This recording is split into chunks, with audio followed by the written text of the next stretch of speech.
વિસાવદર તાલુકાના આશા વર્કર બહેનો અચોક્કસ મુદતની હડતાલ ઉપર ઉતરી રહ્યા છે। વાત કરવામાં આવે તો વિસાવદર તાલુકાની અંદાજે 100 જેટલી બહેનો દ્વારા પોતાની વિવિધ માંગને લઈને હેલ્થ ઓફિસરને આવેદનપત્ર આપ્યું છે। આવેદનપત્રમાં આશા વર્કર બહેનોની માંગ છે કે જોખમી સગર્ભાની તપાસ બંધ કરેલ મિશન ઇન્દ્રધનુષની કામગીરીનું વેતન આપવું, આભા કાર્ડની કામગીરીનું વેતન આપવું।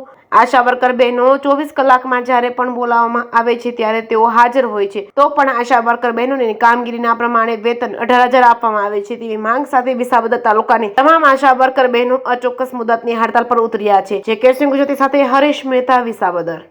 મારું નામ છે અગ્રાવત હર્ષાબેન પ્રફુલભાઈ, તાલુકો વિસાવદર અને પીએચસી બરડિયા।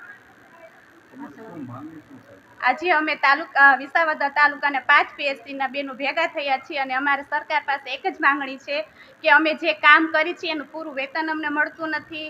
અમને અડધી રાતે પણ કોલ કરવામાં આવે છે, તે છતાં અમે બધા કામો કરીએ છીએ, એનું પણ અમને કાંઈ મળતું નથી। અમે PMJYના કાર્ડ, પછી આભા કાર્ડ, તે છતાં અત્યારે જે રોગચાળો નીકળે છે એનું કામ પણ અમારી પાસે કરાવે છે, પણ અમને પૂરતું વેતન મળતું નથી। એટલે અમારે સરકારશ્રીને એટલી જ વિનંતી છે કે અમને ફિક્સ પગાર કરી દે 18,000 અને અમને જે ઇન્સેન્ટિવમાં છે અમે એટલું જ કામગીરી કરશું, એનાથી વધારે અમે કાંઈ નહીં કરીને જ્યાં સુધી અમારી માંગણી સ્વીકારવામાં નહીં આવે ત્યાં સુધી અમે વિસાવદર તાલુકાના તમામ બહેનો હડતાલ ઉપર છીએ।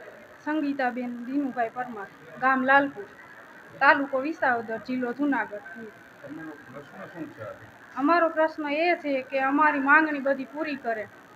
અમારે જોખમી સગર્ભાની તપાસ એ અમારે કટ થઈ ગઈ છે, પછી મિશન ઇન્દ્રધનુષનું એ કટ થઈ ગયું છે, આભા કાર્ડની કામગીરીનું એ અમને મળતું નથી, ઇન્સેન્ટિવના પત્રક મુજબ મળવાપાત્ર ઇન્સેન્ટિવ છે એ અમને મળતું નથી, પછી અમે ફિક્સ પગાર 18,000 કરી દે એવી અમારી બધી આશા બહેનોની માંગણી છે